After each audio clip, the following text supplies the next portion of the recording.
Perfeito. Boa tarde, pessoal. Eu me apresento, meu nome é Luiz Fernando, eu sou monitor aqui dessa sessão. Na condição de monitor, eu vou ajudar aqui vocês com monitorando as questões, tempo. Então, a forma como a gente organizou o protocolo de organização do evento são 20 minutos para os apresentadores, 10 minutos para as questões, e a mediadora dessa sessão é a professora doutora Bárbara Ramaciotti, perdão, se tem erro de pronúncia, que o nome.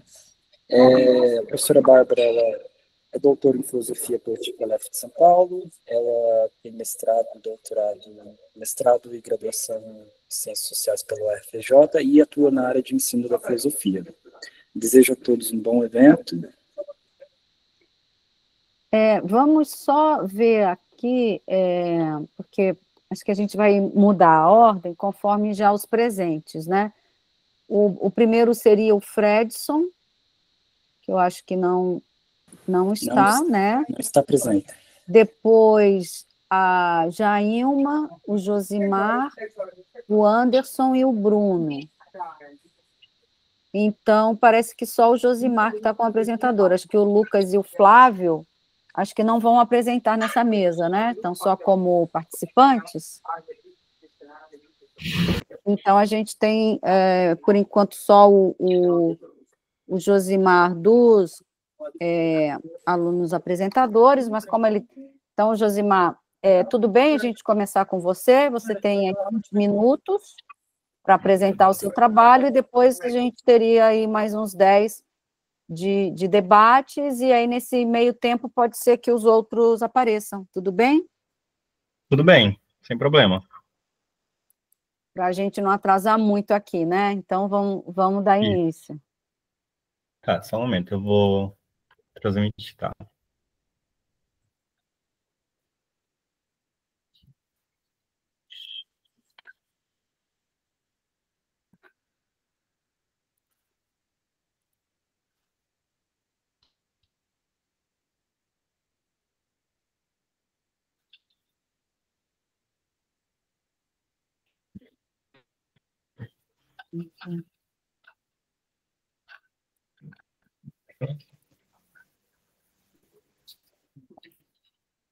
Só um momento.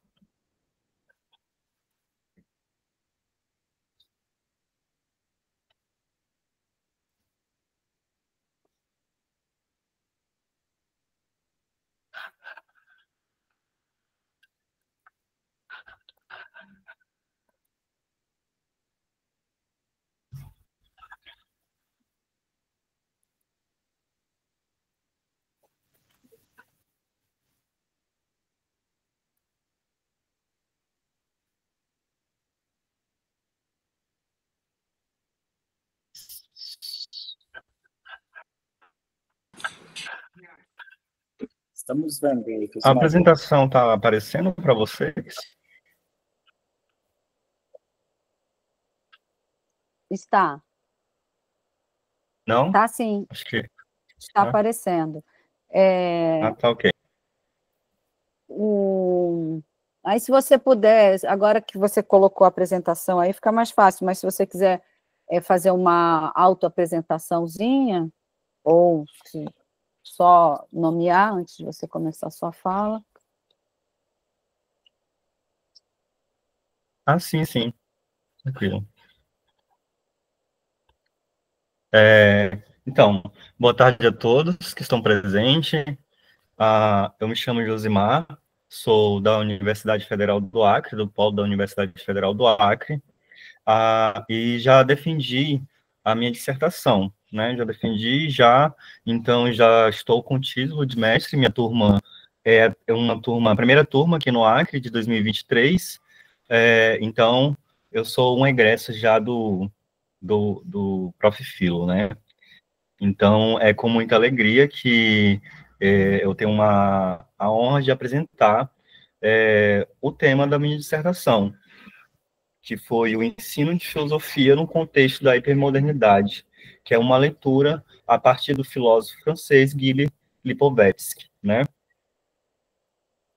Então, vamos lá.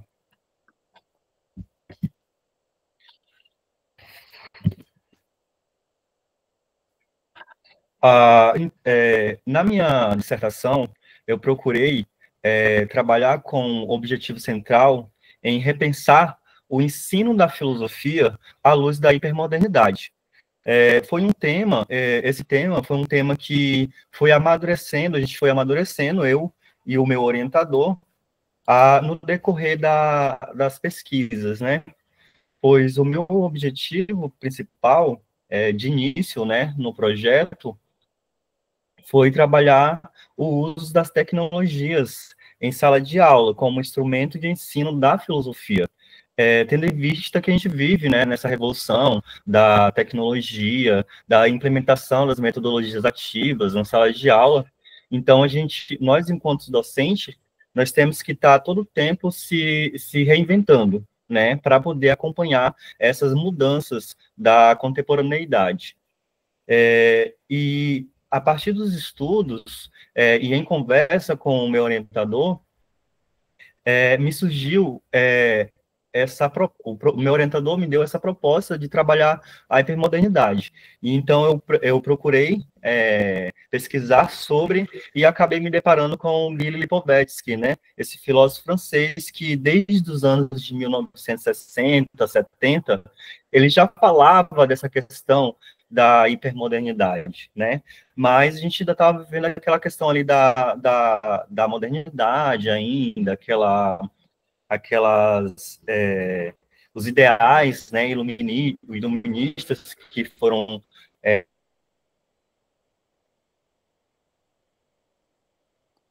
trazidos, né, da era moderna.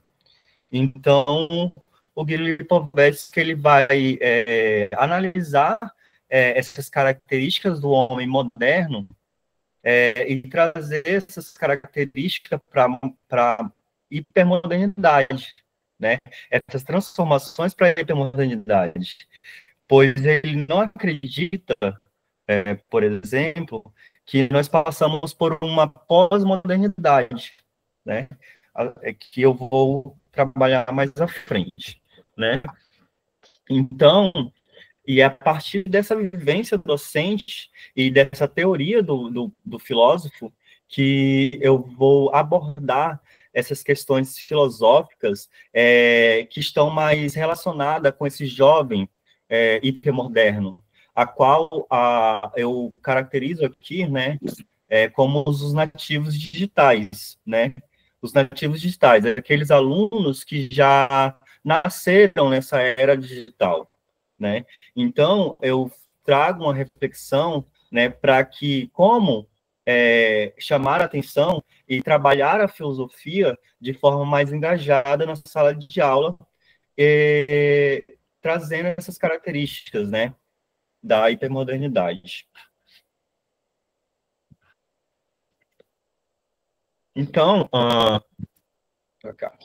o problema da pesquisa em si, eu me debrucei, foi como o ensino de filosofia ele pode ser ressignificado, né, diante dessas exigências e características dessa sociedade hipermoderna, especialmente desses alunos nativos digitais. Como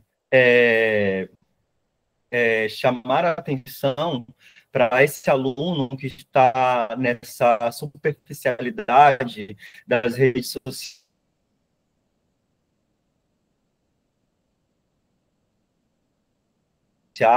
do imediatismo, da efemeridade, onde os nossos alunos eles estão encaminhando cada vez mais para o individualismo, né? Individualismo é essa característica da própria hipermodernidade. O objetivo geral, então, seria analisar como o ensino de filosofia, no contexto educacional contemporâneo, ele pode ser ressignificado e como as contribuições do filósofo podem fazer com que esses alunos eles sejam alcançados de forma mais prática, né? Então, a partir daí eu vou ter os meus objetivos específicos, que é caracterizar esses conceitos, o conceito de modernidade, pós-modernidade e hipermodernidade, caracterizar as contribuições filosóficas do filósofo francês Gilles Lipovetsky para uma leitura social da contemporaneidade e descrever as possíveis contribuições do conceito de hipermodernidade para ressignificar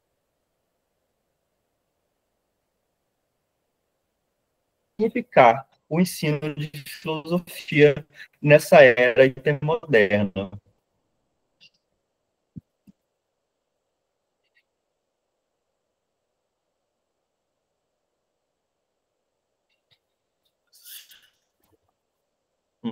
É que o meu... Vai passar. A internet está falhando um pouco, só um momento, né? gente, travou aqui. Tá falhando aqui, só que Isso, e essas características, né, do homem hipermoderno, da modernidade, isso, tá.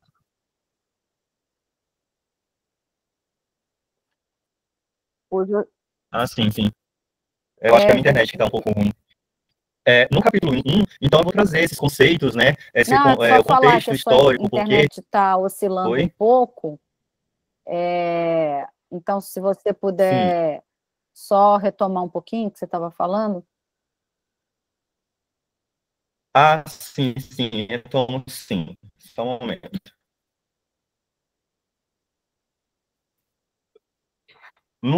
No capítulo 1, eu estava falando sobre os objetivos, né?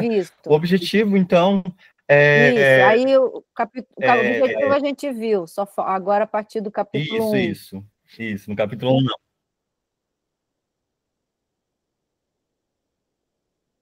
Tá, então, no capítulo 1, eu vou trazer esse conceito, né, de modernidade, pós-modernidade e hipermodernidade, e como esses conceitos, eles vão se relacionar e vão também se distinguir um do outro, né? Então, é nesse capítulo, no capítulo 1, que eu vou traçar esse panorama histórico e conceitual desses 3 principais marcos teóricos que vão moldar essa sociedade, né? E também compreender esse momento atual em que vivemos, né? Então, nós vamos passar ali para a modernidade, pós-modernidade, e aí o Lipovetsky, ele chega nesse conceito de hipermodernidade, né? E o que seria esse conceito? Como eu já abordei anteriormente, ele vai pegar os ideais iluministas ali da era moderna, ele vai intensificar essas características do homem moderno, e ele vai dizer assim que o homem, nós não vamos passar pela pós-modernidade em si, porque os objetivos da modernidade, eles não foram alcançados, eles foram intensificados. Por isso, ele vai caracterizar esta era que vivemos, uma era hipermoderna, né? A hipermodernidade em si. E é para isso que ele chama atenção, né? E que eu chamo a atenção também. Como nós vamos alcançar os nossos alunos, os nativos digitais, sendo que eles estão imersos nessa gama de informação com as redes sociais, com essa era tecnológica que a informação hoje está na palma da mão, nós temos as inteligências artificiais aí, e como hoje o professor consegue chamar a atenção desse aluno que está imerso nesses meios digitais, né? E aí, o capítulo 1, eu vou trabalhar os principais conceitos. No 2, eu já vou apresentar em si o filósofo, o Gili Lipovetsky, e qual é a leitura dele dessa contemporaneidade. E, então, neste capítulo, ele vai ser dedicado a apresentar o pensamento do filósofo e a principal referência teórica da pesquisa, né? Então, o Lipovetsky, ele vai enxergar a hipermodernidade como um tempo onde os valores modernos vão se intensificar, onde o foco está no indivíduo que busca uma constante realização pessoal, mas que também enfrenta a sensação de esvaziamento. E nessa fase histórica marcada como consumo e como uma forma de identidade, onde o homem hipermoderno, ele agora vai se desvencilhar desse conceito tradicional da própria sociedade, e ele vai acabar se individualizando, né? Consumindo aquilo que ele acha essencial para o seu viver, né? O viver bem em si. O viver bem em si, na era moderna, é apresentado como esse homem individualista, né? Um homem narcisista em si.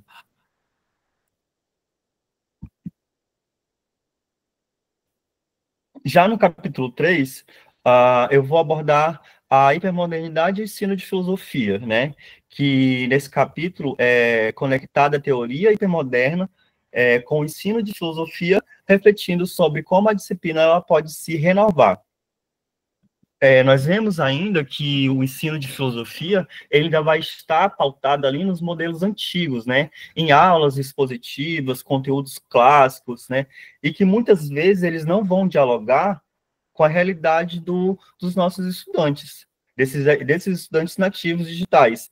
Então, vou propor um ensino de filosofia que precisa ir além dos textos tradicionais e abrir agora para dilemas e questões do mundo atual. Nós temos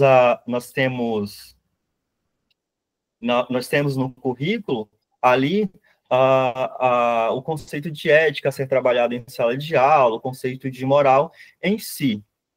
Mas como trabalhar os conceitos atuais na sala de aula, sem somente falar sobre a ética e a moral que está ali já engessada no nosso currículo, né? Então, eu vou convidar aos professores, não só os professores de filosofia, mas todos aqueles professores que tiverem acesso ao conteúdo, que seria aliás, ao produto educacional, né, que eu preparei, eles possam ler, se familiarizar com o conceito de hipermodernidade e implementar esses conceitos na sala de aula. Então, ali no capítulo 3, eu vou convidar, né, os professores de toda a comunidade docente para refletir sobre a hipermodernidade na sala de aula em si. E também vou trabalhar sobre o ensino de filosofia a partir da colonização e a redução como uma herança desse momento. Então, ainda no capítulo 3, eu vou procurar fazer uma análise do currículo de filosofia, né, que é esse currículo da escola tradicional, que ainda vai refletir sobre essa lógica colonizadora, que vai ser centralizada ali mais nos autores europeus e em uma visão única do mundo. E aí, também, defender a valorização da diversidade cultural, tendo em vista que o nosso país, ele é enorme territorialmente, e, por conseguinte, né, temos aí uma grande quantidade diversas, né, de culturas espalhadas pelo nosso país. Então, o convite é como trazer as características, né, de cada estado, de cada região, para a sala de aula e relacionar essas características de cada povo com o ensino de filosofia, né? Então, por último, como eu falei anteriormente,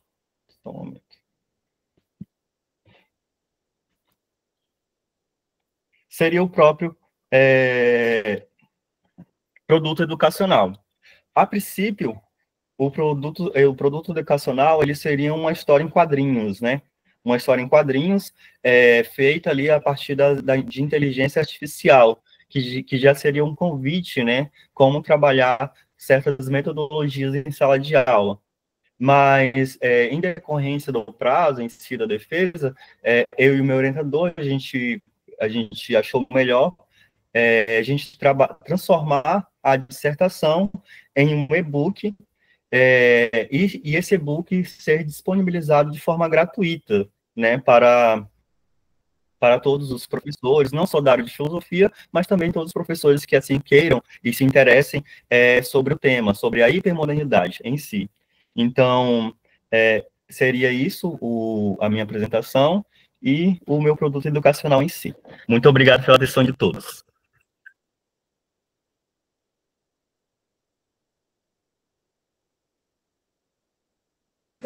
Obrigado, Josimar, pela apresentação. Eu passo a palavra para a professora Bárbara. Obrigada, Josimar, pela sua apresentação. Eu só fiquei um pouco, assim, curiosa e gostaria de saber um pouco com as referências, né, que você trabalhou com a sua bibliografia, ou parte dela, e você não preparou esse slide, né, por acaso. Assim, eu estava aqui no final, eu não apresentei, né? Verdade. Eu vou projetar aqui para vocês, rapidinho. Mas as referências em si, o filósofo que primeiro ele vai ali trabalhar a questão da modernidade em si, essa própria modernidade líquida, né, é o Bauman, né? Então, o Gili Lipovetsky, ele vai trabalhar ali alinhado com os conceitos do Bauman, do próprio Bauman, né? Então, a referência em si seria o Bauman, a partir do Zygmunt Bauman, o Debord. Vou trazer ele para a conversa também, que foi até uma orientação, né, dos professores da banca, trazer alguns filósofos brasileiros também. Então, eu vou trazer ali o Mário Sérgio Cortella, né, que é um grande filósofo e também pedagogo. Vou trazer ali o Paulo Freire, vou trazer a Hannah também, e assim, mas a dissertação em si foi a partir do Bauman e do Debord. São os dois principais. Entendi. Nessa parte que você faz, entra um pouco numa certa crítica decolonial, você trabalhou com algum autor decolonial ou foi só com esses dois mesmo? Não, trabalhei assim, só um momento. Só para, como você também falou até um pouco menos, né, dos 20 minutos, só para a gente aproveitar aqui, porque aí daqui a pouco eu vou abrir também para os colegas que estão assistindo, se gostariam de colocar alguma questão. Sim, sim. Sobre a decolonidade, né? Sobre a decolonidade, eu vou trabalhar ali, eu vou trabalhar com Ribeiro, com Costa, com a própria Chauí, que ela vai trazer essa reflexão, né, sobre a dominação do homem em si. Vou trabalhar ali alguns, só que poucos, porque em si, como o foco não era a decolonialidade, né, então eu trabalhei pouco. Ok, muito bom. Me lembrou um pouco, vou até deixar como sugestão, né? Sim. Tem um texto do Ramon Grossfogel, Tá bom. que ele questiona justamente o currículo, né, das universidades ocidentalizadas, Sim. o ensino nas universidades ocidentalizadas, né, muito eurocentrado, e daí ele vai falar dos 4 genocídios epistemicídios. Eu acho que seria assim interessante para esse seu trabalho, né? Aí como Sim. Aí eu vou deixar circular um pouco aqui a palavra, saber se os colegas que vieram te assistir ou que estão aqui presentes, se gostariam de colocar alguma questão ou uma dúvida, né? E aí Sim. depois eu volto aqui. Então, algum dos presentes, Flávio, Lucas, Jailma, gostariam de colocar alguma questão, algum comentário, dúvida em relação à apresentação do Josimar?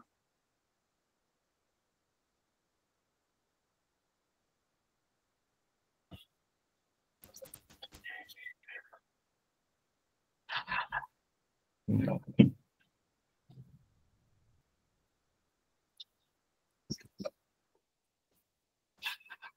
Então, Josimar, eu achei bem interessante, né, aí seu trabalho, como é que você estruturou, né, buscando essa clareza conceitual e trabalhando, né, a partir desse contexto da hipermodernidade.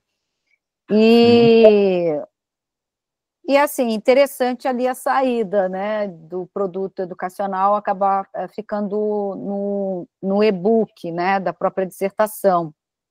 Sim. Agora seria bem interessante também aquela proposta da HQ. Essa ideia da HQ, da história em quadrinhos, só para eu entender, era a proposta de você desenvolver com os alunos, você atua como docente no ensino médio, era para você desenvolver com os alunos, ou era você produzir uma HQ? Isso que para mim também, por mais que também depois vocês acabaram, né, indo para o produto do e-book, mas a proposta da história em quadrinhos era a atividade em sala que iria virar o produto, e aí não deu tempo? Fala mais Não, um pouquinho seria disso, que eu não entendi. assim, nós tivemos a disciplina de filosofia em sala de metodologias de filosofia em sala de aula. E aí a professora, ela propôs ali a gente fazer algumas atividades interativas, né, como metodologias. E então a história em quadrinho é uma história. Eu aprendi a ler com histórias em quadrinhos, né, Turma da Mônica. Então, mas o que foi que me chamava a atenção era os desenhos, né, em si, que me chamava a atenção, e a partir daí me chamava a atenção, então comecei a ler. E eu lembrei disso, né, quando a professora propôs essa atividade, e eu até cheguei a elaborar um primeiro história em quadrinho, que era atividade para entregar para a professora, e aí me veio a ideia de transformar a dissertação nessa história em quadrinho, mas não a dissertação em si, os conceitos de hipermodernidade, desculpa, o conceito de hipermodernidade, trazer alguns conceitos de hipermodernidade e transformar em histórias em quadrinhos, né, que assim se tornaria mais atrativo. Até porque a ideia inicial era uma história em quadrinhos, mas bem atrativa, né, trazendo gráficos tecnológicos, né, para chamar mais a atenção do próprio aluno. E aí eu cheguei até a preparar o primeiro esboço, né, só que como eu vi que não ia dar tempo, e a gente correu para o e-book. Mas seria uma história em quadrinhos, que eu trabalharia os conceitos de hipermodernidade, relacionado com situações da contemporaneidade e para que os alunos tenham familiaridade com os próprios conceitos e relacionar com o seu cotidiano, né?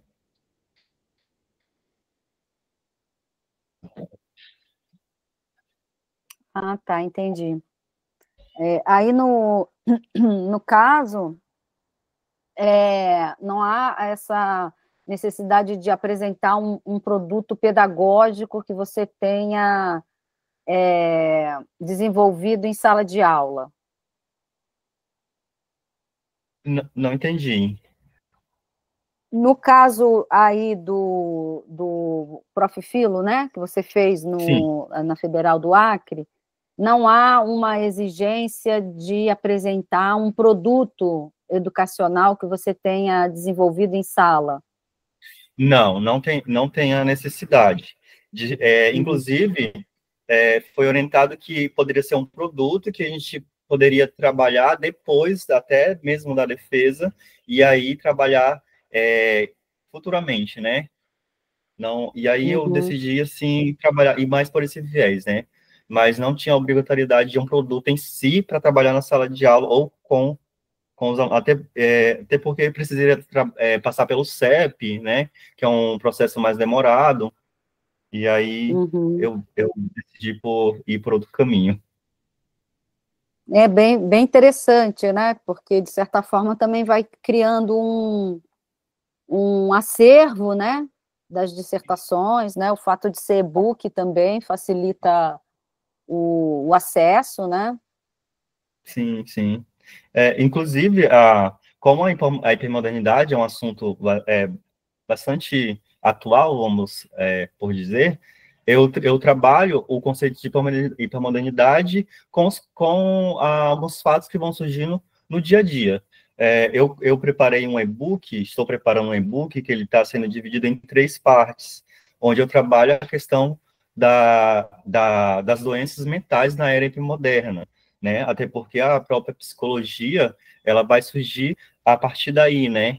Aliás, a hipermodernidade, ela surge junto com a psicologia, né? O narcisismo, por exemplo, que o Lipovetsky ele vai falar do homem narcisista, esse homem hipermoderno, que é aquele homem que se fecha, né? O homem que se fecha em si, vai ser, e ele pega esse conceito de narcisismo lá da psicologia, né, em si. Então, aí eu falei assim, por que não a gente trabalhar, já que a gente vive na era hipermoderna, onde a gente consome muitas coisas que que muitas vezes até fake news a gente acaba pegando, né, por aí. Então, como trabalhar isso, né?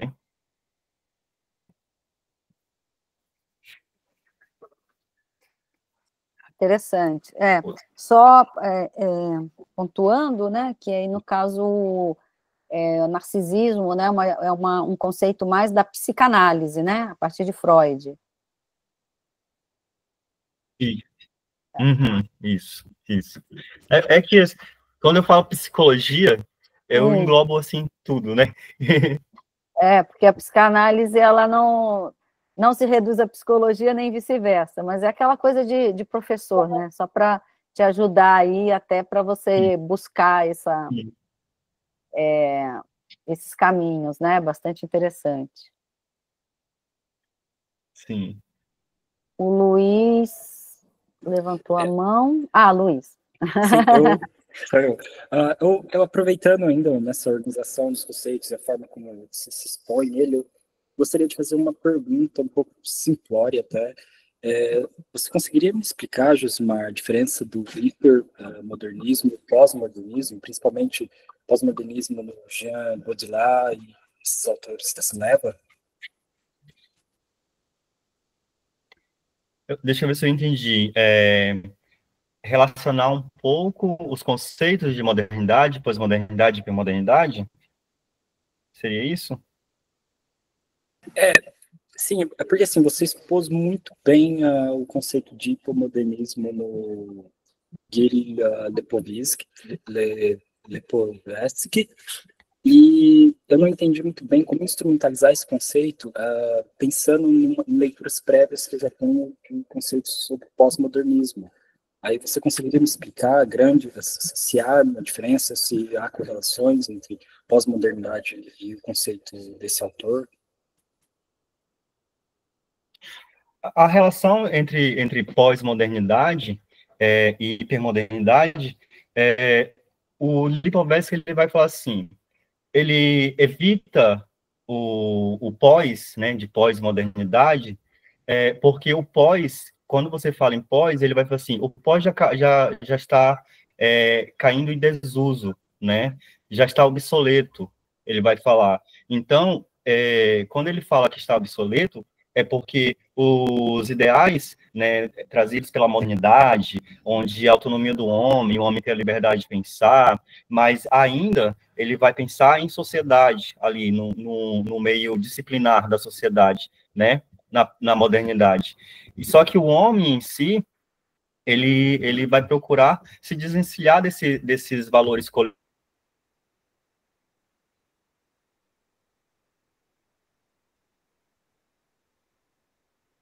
Seu microfone fechou, Josimar. Agora que eu vim ver. Obrigado. Então, como eu estava falando, né, o que o Lipovetsky vai falar é que a pós-modernidade não existiu, né? Ela não existiu por quê?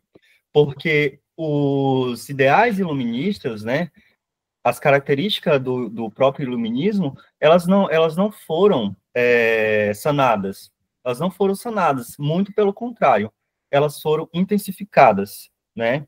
Então, nessa intensificação, é que ele vai falar que o homem ele está se tornando hipermoderno, né? O hipermoderno, porque ele diz, nós não passamos pela pós-modernidade. O pós, ele se tornou obsoleto. Por que se tornou obsoleto?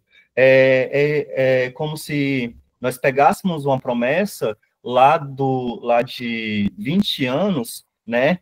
E ainda pegar essas promessas de 20 anos que não foram cumpridas e tentar empregar essas promessas de 20 anos na sociedade atual, onde os anseios da sociedade atual são outros, totalmente diferentes de 20 anos, né? Então, é a isso que o Lipovetsky ele vai relacionar, trazer os conceitos da modernidade e intensificar para o homem contemporâneo.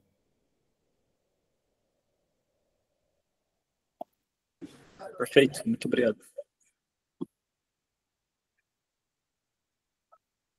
Bom, pessoal, mais alguma pergunta, mais colocações da professora Bárbara? Não, acho que a gente já já está no horário também, né? E a Jailma também Sim. chegou. A gente É, pode dar sequência para a gente manter aí o cronograma. eu acho que no caso aqui seria o trabalho da Jailma. É. Ok, Jailma. Os apresentadores só tem ela, né? Além do Josimar, né, os outros ainda não chegaram. Sim, exatamente. Então, Josimar, obrigada, viu, pela sua apresentação aí, pela conversa, e a gente tendo mais tempo, né, depois no final, se outros não vierem, e Sim. os apresentadores também quiserem colocar questões entre si, né, para enriquecer, Eu mas acredito, aí agora a gente... Oi? não, Pode falar. é o que eu acredito que a dissertação ela vai estar disponível no site do Profilo, né? Uhum. E Sim, aí, na dissertação, em anexo, já tem o e-book, que eu transformei, que eu trouxe uma pegada, tirei da pegada acadêmica e trouxe mais para uma pegada mais para o público mais diverso, né? muito bom. Então, Luiz, deixa aí para você mediar e fazer o encaminhamento. Perfeito. Então agora a gente segue com a próxima apresentação, que é com a Jailma Pereira de Albuquerque. Ela vai apresentar o trabalho Pedagogia da Emancipação, do Aprender Bem e do Conceito como referência para o ensino de Sociologia de Filosofia. Então, Jailma, parabéns pelo trabalho e boa apresentação. Obrigado, Luiz. Olá, Bárbara. Olá, Josimar. É um prazer estar aqui com todos, tá certo? Eu estudo na UFCG, né? Estou escrevendo a dissertação. Na verdade, já está no finalzinho, né? Então, o que eu estou apresentando é uma parte da dissertação, né? A minha dissertação em si, ela trata sobre um TikTok filosófico. A ideia original do TikTok foi por conta da demanda dos próprios alunos de estarem pedindo para me fazer TikTok com eles. E também pelo grande acesso que eles têm à plataforma, né? Então, por conta disso, o meu produto pedagógico foi justamente esse, tentar filosofar nas redes sociais, e em específico no TikTok. Então, como referencial teórico, eu utilizei o Foucault, eu utilizei o Pierre Levy, mas para pensar o ensino de filosofia, essa ligação entre ensino de filosofia e tecnologia, então aí, e a questão da emancipação, só um minuto que eu vou pedir aqui silêncio à minha filha, viu? Só um segundinho.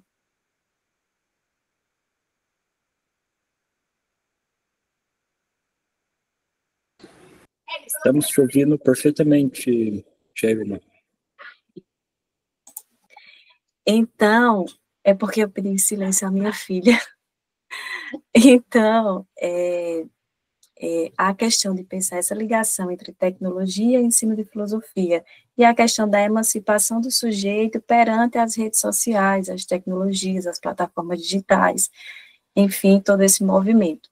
E aí eu trouxe para a discussão a pedagogia, né, do mestre ignorante, do Rancière, a questão da pedagogia do aprender bem, do Pedro Demo, e a aplicação do meu produto em si, né, através da oficina filosófica, com a questão da pedagogia do conceito.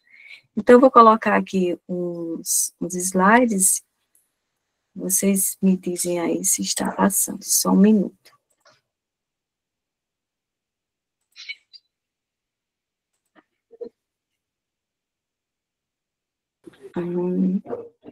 Eita, peraí. Peraí que minha filha mexeu aqui.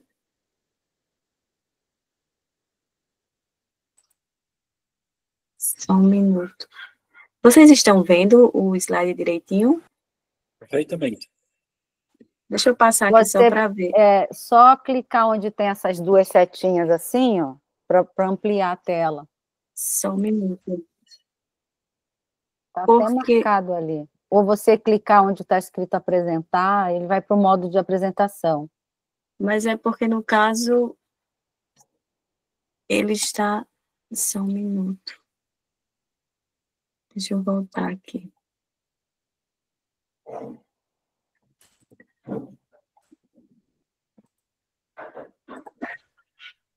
Tá dando Aí, certo agora? agora foi.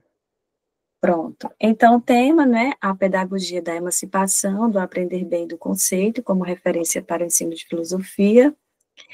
Eu coloquei como objetivo geral, no momento, né, pensarmos juntos sobre a construção de uma prática didático-filosófica de caráter emancipador nos tempos atuais, que é da tecnologia digital e das tecnologias de informação e comunicação, as TICs.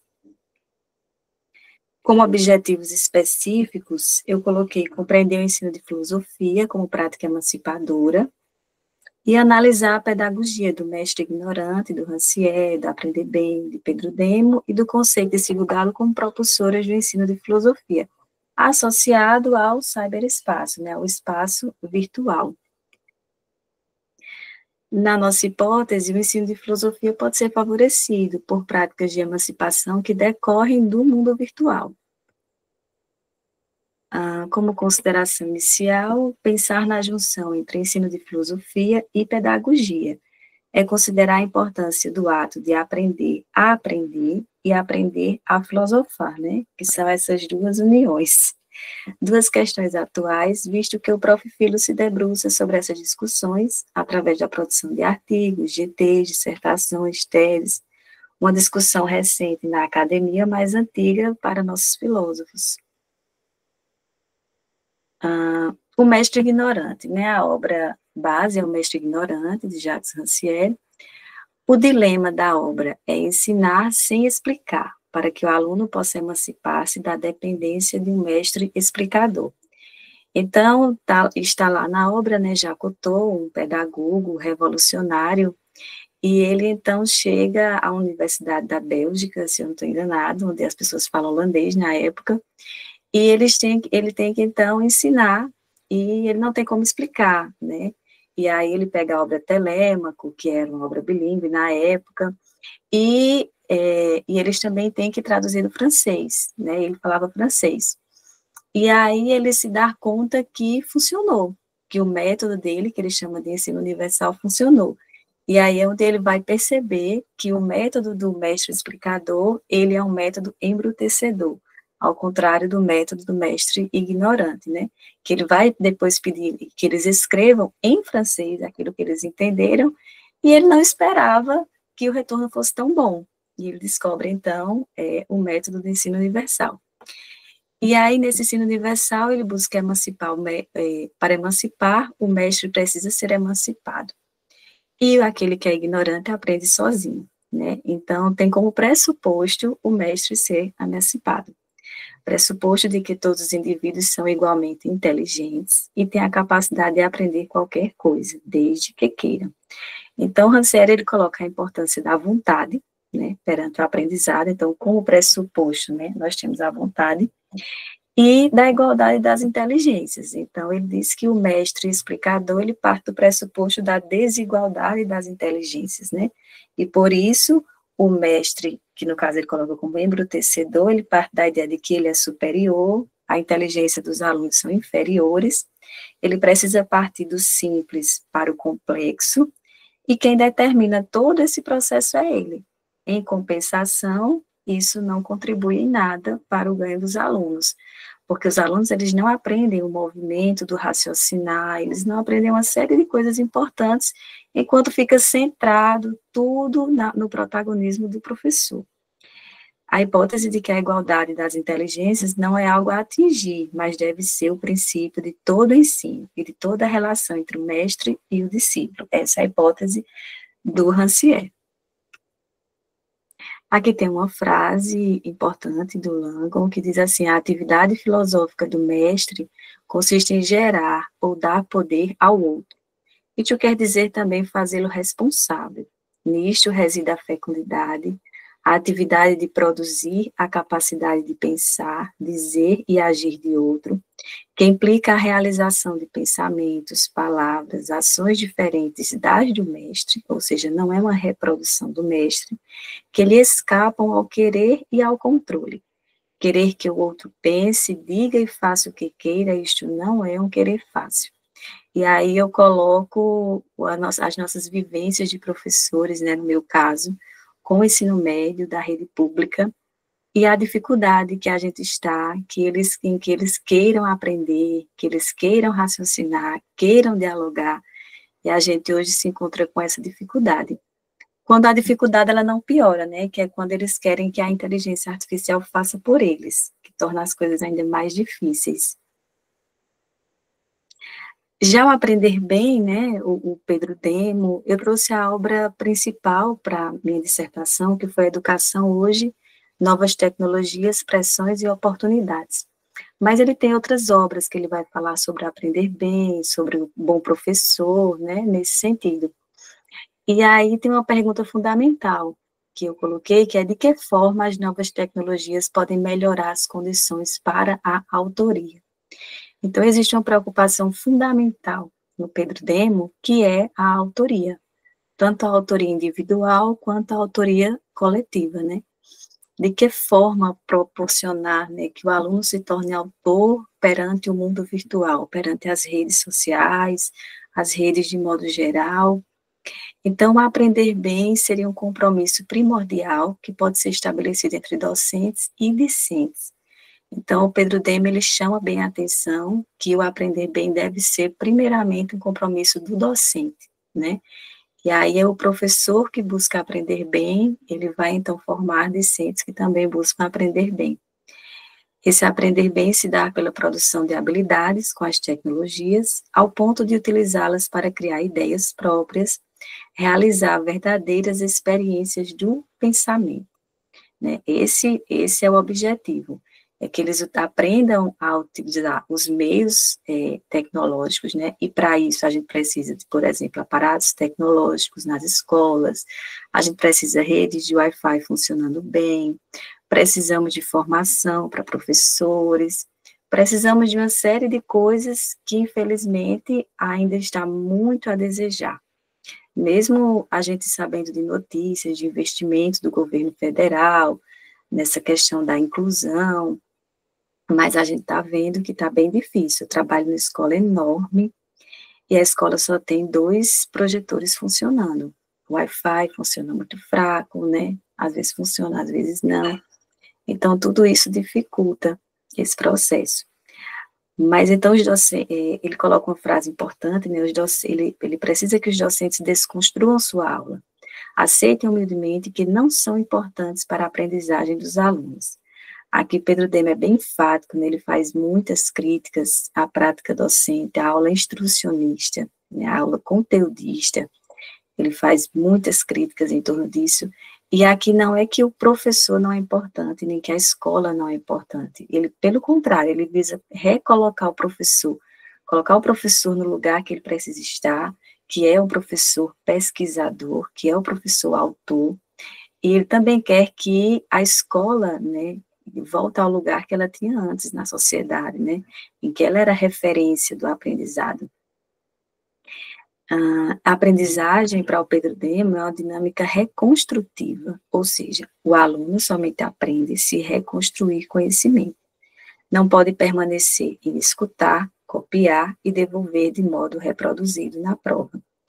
Então, isso é cada vez mais necessário, né, entender que essa dinâmica do conhecimento é reconstrutiva, que nós precisamos dessa parceria dos alunos, então é necessário trazer o aluno para a aula, e quando eu digo trazer o aluno, é trazer a bagagem cultural do aluno, é trazer o universo que o aluno vivencia para a sala de aula, né? O sujeito pesquisador é a autorreferência de sua pesquisa, né? Porque a busca do Pedro Demo, dessa educação emancipadora, é a formação do sujeito pesquisador, porque esse é que vai estar realmente emancipado. E ele é a autorreferência de sua pesquisa. Isso possibilita que a subjetividade se expresse de forma criativa e argumentativa, e a realidade com a plasticidade que lhe é própria. Então, Pedro Demo tem frases como, por exemplo, a teoria, o autor, né, é para a gente compreender, é para a gente utilizar a teoria dele, não é para a gente se subjugar, se submeter, ou estar só reproduzindo as teorias, mas para que a gente compreenda, a gente traga para a nossa realidade, a gente intervenha no mundo através dela. Então, seria mais ou menos isso. A oficina filosófica pensada na obra Metodologia do Ensino de Filosofia, de Silvio Galo, ela propõe, então, pensar na filosofia enquanto experiência do pensamento, acerca dos conceitos. Um saber construído e atualizado pelos sujeitos coletivamente, como resultado de suas vivências pessoais e culturais. Então, nessa obra, né, o Silvio Galo propõe a oficina filosófica a partir do Deleuze e do Guattari, né, principalmente na obra O que é Filosofia, em que eles vão falar sobre a pedagogia do conceito, em que eles colocam a filosofia como o lugar de construção dos conceitos, e que o filosofar está ligado a esse movimento. Então, a partir daí é que o Galo propõe a oficina filosófica, e eu utilizei, né, para pensar os conceitos que eu levei para a sala de aula, a oficina filosófica a partir do Silvio Galo. Então, a aula de filosofia funciona como um laboratório, um ambiente de experiências de pensamento, em que o processo se dá basicamente a partir de problemas. Então, a gente tem a noção com o Silvio Galo como se a gente tivesse o problema, né, fosse um objeto quebrado, mais ou menos isso, o conceito fosse a ferramenta. Então, para cada problema, a gente teria mais ou menos uma ferramenta. Então, a gente pegando o problema do filósofo, percebendo como é que ele constrói o conceito para resolver aquele problema, a gente pode fazer o mesmo movimento com os alunos, né? Percebendo os problemas atuais, os problemas que eles vivenciam na realidade deles, e daí poder, talvez, surgir novos conceitos, ou repensar o mesmo conceito, enfim. Como podemos construir uma aula de filosofia no qual o professor não é mero transmissor de conteúdos, né? Não é um mero historiador da filosofia, e a aula realiza uma experiência do pensamento conceitual. Então, o Silvio Galo divide em 4 etapas a oficina, que seria a sensibilização, a problematização, a investigação e a conceituação. A sensibilização, essa primeira parte, seria quando o tema é trazido para o universo do aluno, né? O aluno pensa o tema a partir do seu universo. Na problematização, vem as perguntas, e a gente vai percebendo os problemas filosóficos, como é que eles surgem, quem são eles. No processo da investigação, a gente traz o problema que o filósofo investigou e como ele resolveu, né? Quais são os conceitos que ele traz. E no momento da conceituação, é o momento do aluno, né, perceber esse conceito, perceber o seu próprio problema e perceber as possibilidades de um novo conceito. Mas Silvio Galo deixa claro, né, sabemos que um conceito não é nada fácil de ser criado, então ele deixa claro que é importante dizer que não estamos em busca da originalidade. O que queremos é que os estudantes possam vivenciar a experiência de pensamento. E é isso que deverá ser avaliado, a qualidade da experiência. Então, seria esse o objetivo, né? Porque o ensino verdadeiramente emancipador, né, seria esse, aquele em que o sujeito é a autorreferência, é aquele que o sujeito se propõe a pensar, a refletir, a elaborar suas críticas, e que ele está ali vivenciando o presente, né? Assim como os filósofos pensaram o presente, os nossos alunos também pensem sobre a própria realidade. Então, seria basicamente isso. Não sei se ainda falta tempo.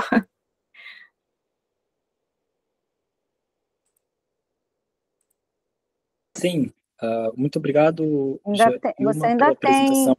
ainda 4 tem um minutos. tempinho, né? Se você quiser concluir, ainda tem uns 3 minutos, né? 3, 4 minutos. Eu acho que o que eu queria concluir é que quando eu fui pensar, né, a dissertação e o TikTok, eu fiquei pensando quanto seria difícil conseguir o filosofar no TikTok. E aí eu fiquei muito feliz, porque um vídeo em específico, né, 2 alunas conseguiram fazer um trabalho maravilhoso. Então, assim, mostrando que é possível a gente, né, com todas as questões, né, que envolvem as redes sociais, que são questões muito sérias, né, a gente sabe que tem questões muito sérias, mas que a gente fica nesse meio termo, né? A gente tem que levar a filosofia para onde os jovens estão. E eles estão ali no TikTok, e percebi que deles mesmos vieram várias indicações muito boas, né? Eles próprios já pesquisavam conteúdo de filosofia no TikTok, que eu não sabia. Eles me indicaram influenciadores do TikTok. Então, foi, assim, um movimento, assim, de muito aprendizado, para mim e para eles.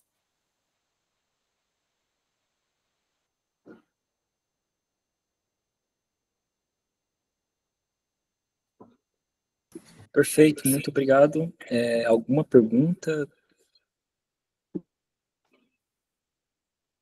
Jailma, obrigada aí pela sua apresentação, né? Bastante interessante como você veio fazendo, né? Essa sua parte teórica do trabalho, né? De certa forma, partindo também o Silvio Galo, né? Uma das fontes que ele vai usar ali antes de propor, né? A pedagogia do conceito é justamente o mestre ignorante, né? Sim. E fazendo a crítica àquelas duas figuras ali que o Rancière já coloca, né? O mestre explicador e o livro aberto, né? E pensando a oficina do conceito justamente como essa proposta, né, de uma metodologia ativa, né, num plano horizontal entre o aluno e os professores. Então, acho que você caminhou bem, né, não ficou aquela parte teórico-metodológica um pouco descolada do que vai ser o seu produto, né, que você ainda está desenvolvendo, ou essa ação do produto você já desenvolveu do TikTok, ou ainda está em Já desenvolvi. Não, já desenvolvi. E aí você conseguiu, então, obter resultados, ou foram só 2 vídeos? Você falou em 2 vídeos de alunas, ou... Foi o seguinte... Sim, termine, Bárbara, me desculpe. Não, então, para entender, né, que dessa parte da aplicação e do produto você não falou tanto, né? Então, para você falar um pouquinho. Então, e como é que funcionou, né, no caso ali, os 4 passos didáticos, né, da sensibilização, da problematização, da investigação e conceituação. Aí a ideia é a produção de pequenos vídeos no TikTok como essa parte da conceituação, né, do aluno traduzir algum conceito filosófico numa linguagem, né, mais contemporânea, num pequeno vídeo do TikTok, é isso? Foi isso, foi escolhido 3 turmas, uma de primeiro ano, uma de segundo ano e uma de terceiro ano. Eu preferi as turmas que me davam mais trabalho, porque também eram as turmas que mais gostavam de TikTok. Então, eu quis fazer mesmo um experimento com eles, foi muito positivo. Para cada um foi escolhido um tema diferente, né? Com o terceiro ano eu escolhi Hipocracia, do Churran. Com o segundo ano, as práticas de si, o cuidado de si, com Foucault. E com o primeiro ano, o processo, a disciplinarização, né? O corpo dócil, com o Foucault, né? Então, durante todo o processo da oficina, eu utilizei os TikToks. Então, na realidade, o TikTok foi utilizado na sensibilização, na problematização e na investigação, nos 3 momentos. E no momento da conceituação, foi o momento deles fazerem o TikTok deles. Então, eles se dividiram em grupos, né? Cada grupo poderia ter, no máximo, 5 participantes, mas tinham em torno de 2, 3. E aí, eles tinham que fazer o TikTok sozinhos e sem nenhuma intervenção da minha parte. Mas aí tiveram vídeos muito bons. Eu particularmente gostei bastante. Mas todos os momentos foram com os TikToks, né? Eu achei interessante porque tem coisas muito boas. E hoje em dia o TikTok faz parte das minhas aulas, na realidade. E eles adoram. Então, quando eu vou abrir a aula, e aí, professora, qual é o TikTok?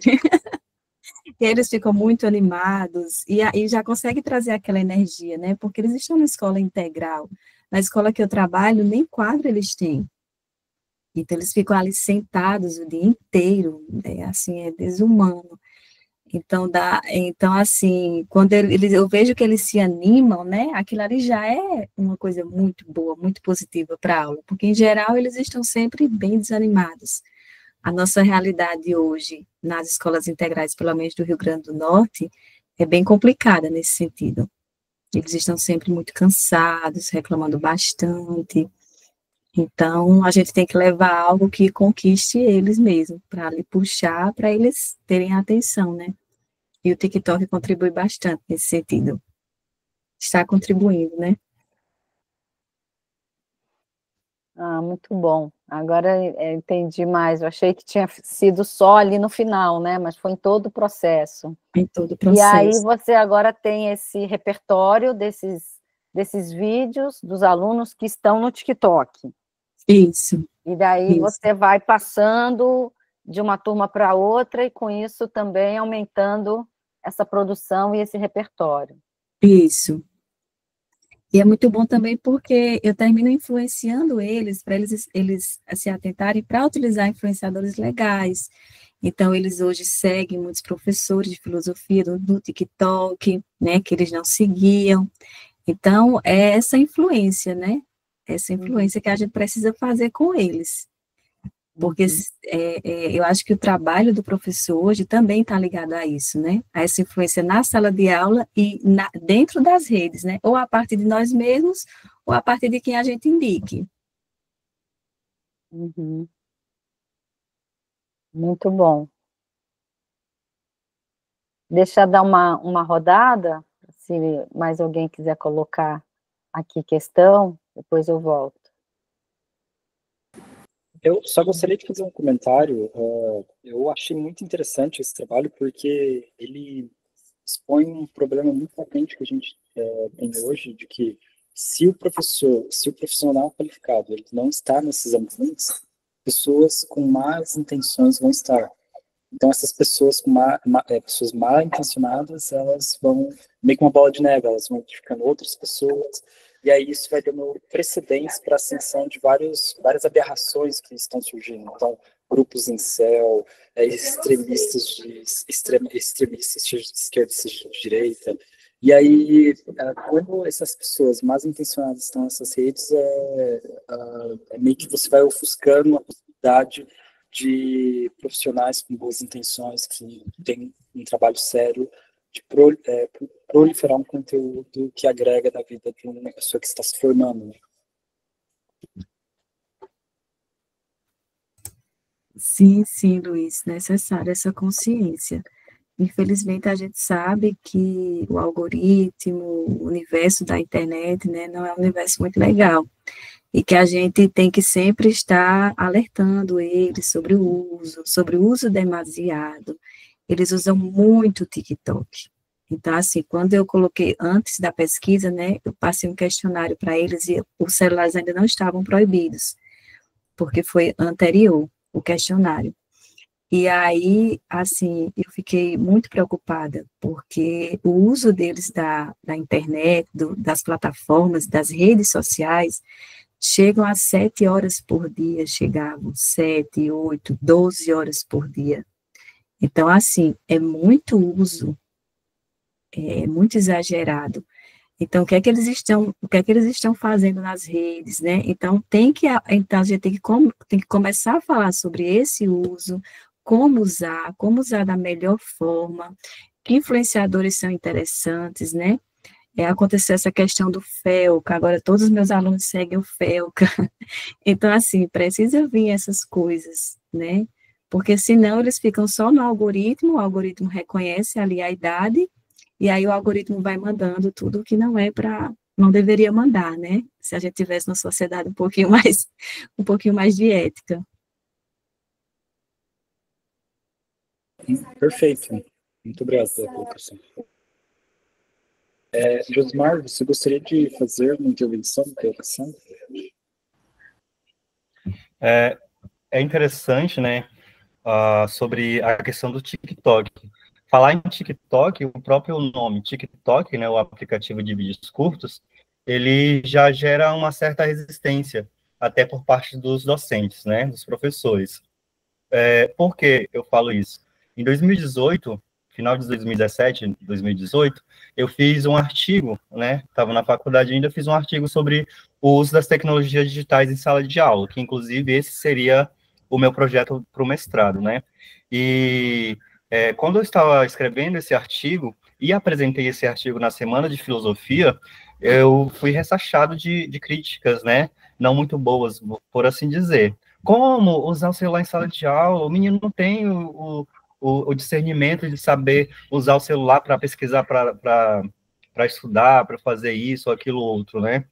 E cabe nós, enquanto docentes, ainda mais nós professores de filosofia, não só trabalhar essa conscientização do uso do celular em sala de aula com os alunos, mas também trabalhar essa conscientização com os próprios professores que ainda têm essa certa resistência, né? Então, assim, parabéns pelo trabalho, porque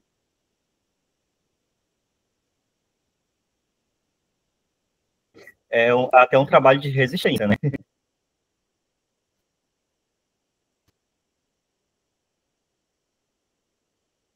Mas é mesmo, Josimar, eu passei por isso. Assim, os olhares dos professores da escola, como assim trabalhar TikTok?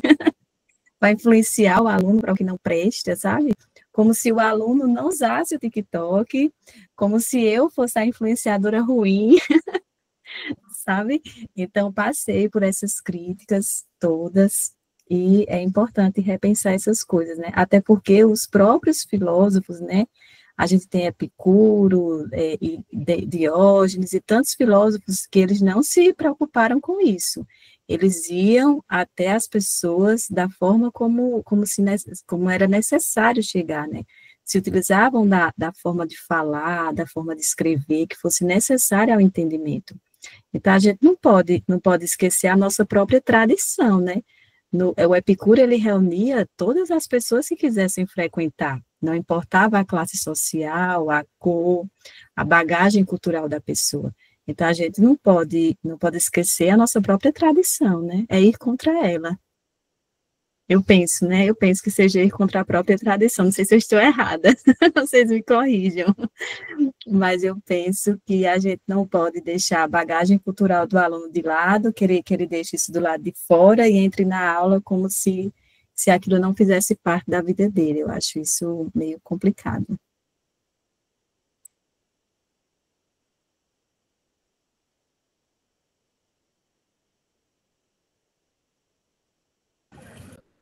Bom, pessoal, mais alguma colocação? Só para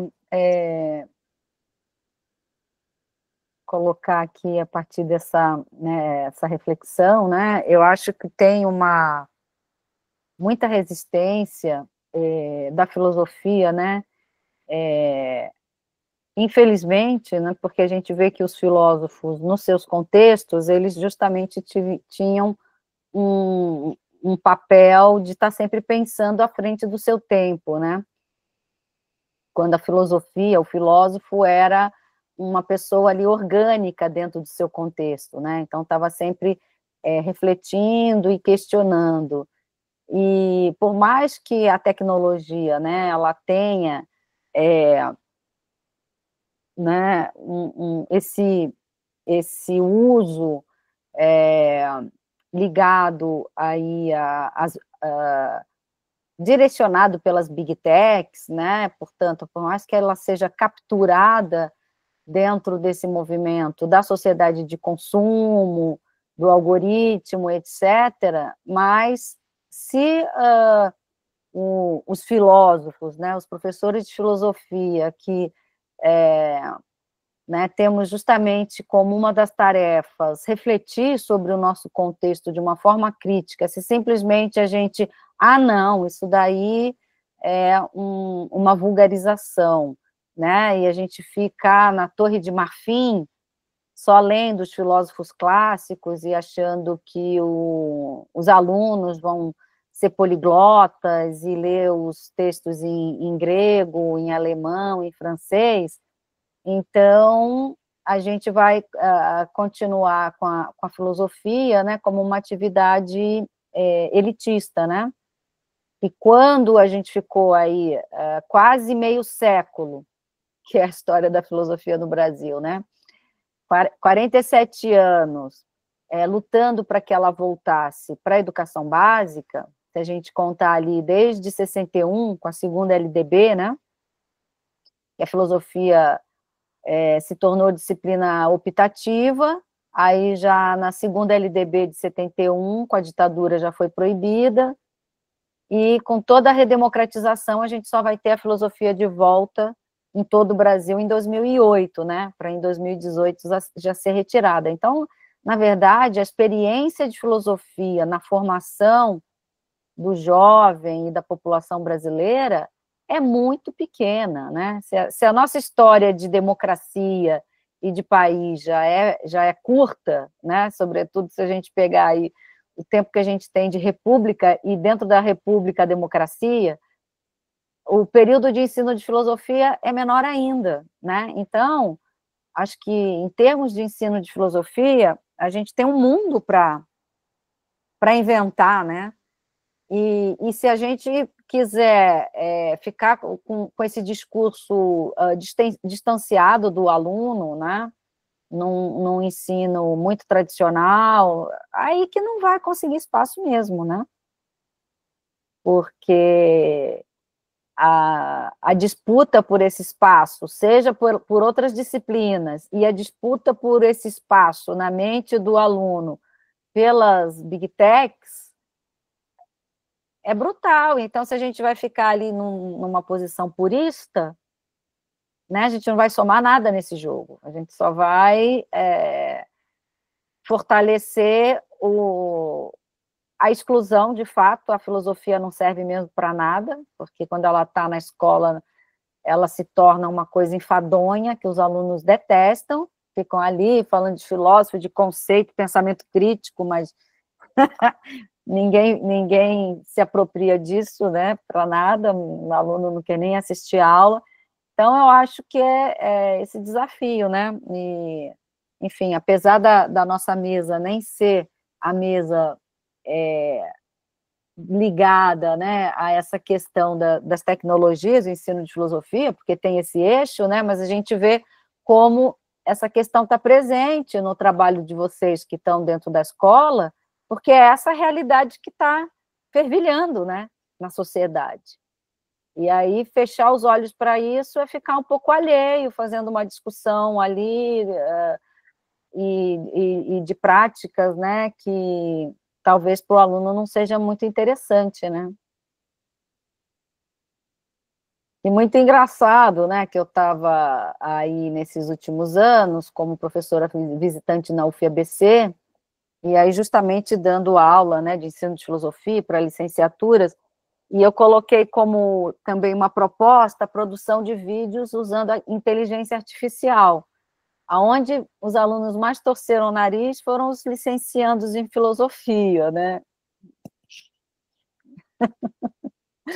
E aí, quando eu levei isso para as licenciaturas das ciências da natureza e exatas, uma turma de 80 alunos, né, enquanto as turmas de filosofia são bem pequenininhas, os alunos até abraçaram mais, mas, enfim, também tem um pouco essa dificuldade, né, porque fazer usando inteligência artificial, você deixa a inteligência artificial ali fazer, o banco de imagens é bem suspeito, né?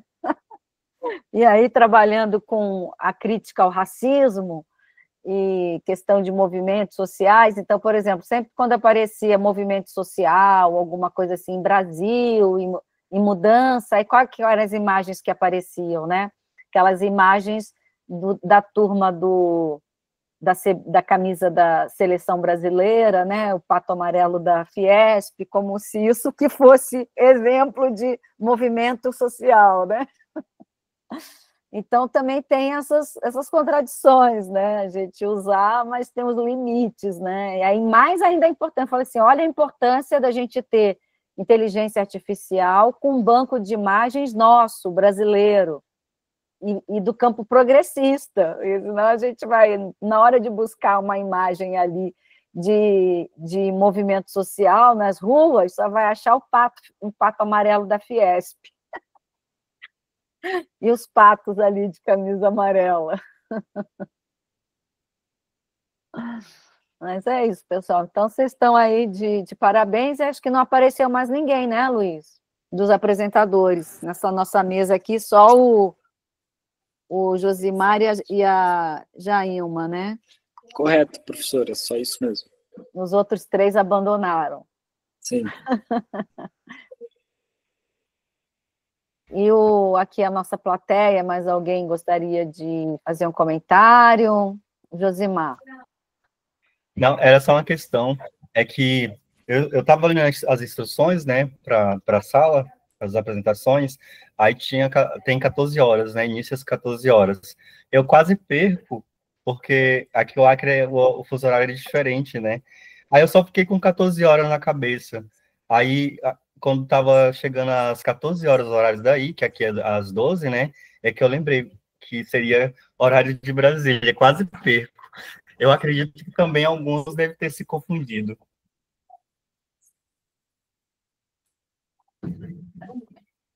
Professora, seu microfone está desligado. Tem que lembrar que o Brasil é um país continental, né? E aí, na hora do horário, tinha que colocar horário de Brasília. Será que os outros apresentadores, porque como na programação que eu tenho, não diz de onde são as universidades, mas no caso de vocês dois, né? O Josimar está lá no Acre, e a Jailma em Natal é o mesmo fuso horário? Eu não lembro. Já tive em Natal algumas vezes. Não, é Paraíba. Eu trabalho no Rio Grande do Norte, mas eu sou paraibana. Mas você agora está onde? Eu estou em Campina Grande. Em Campina Grande. Eu vi você falando de Rio Grande. Então, porque você falou Campina Grande, mas depois falou Rio Grande do Norte. E Campina Grande, qual que é o fuso horário aí? É Brasília, normal. Brasília. Tudo certo. Bom, então é isso, né, Luiz? Que a gente, então, se ninguém mais tem questão... Vini, você gostaria de fazer alguma colocação? Não, apenas agradecer realmente a participação de todos aqui, mais uma coisa da parte da burocracia da gravação, mas muito obrigado. Infelizmente não consegui acompanhar a totalidade, estou vendo muitas salas ao mesmo tempo, mas quando eu estiver editando, vou parar para escutar a voz de todo mundo. Muito obrigado. Então é isso, gente. Eu agradeço a participação de todos. Mais uma vez reforçando, essa gravação vai ser disponibilizada no YouTube. Quem se opuser a isso, por favor, avise a comissão organizadora do evento. Parabéns mais uma vez. Ok, então, obrigada a todos. Obrigado. O pessoal aí da produção, os mestres e mestrandos pelas apresentações, e agora tem outras mesas também, então vocês também podem participar de outras mesas aí, aproveitar, ainda temos sessões até às 5 da tarde. Sim, aproveitem, e tem a noite também, só uma vez no ano, pessoal. Sim, aproveitem para ver aí o trabalho dos colegas. Então, se cuidem, abraço. Tchau. Obrigada. Até a próxima. Tchau. Tchau.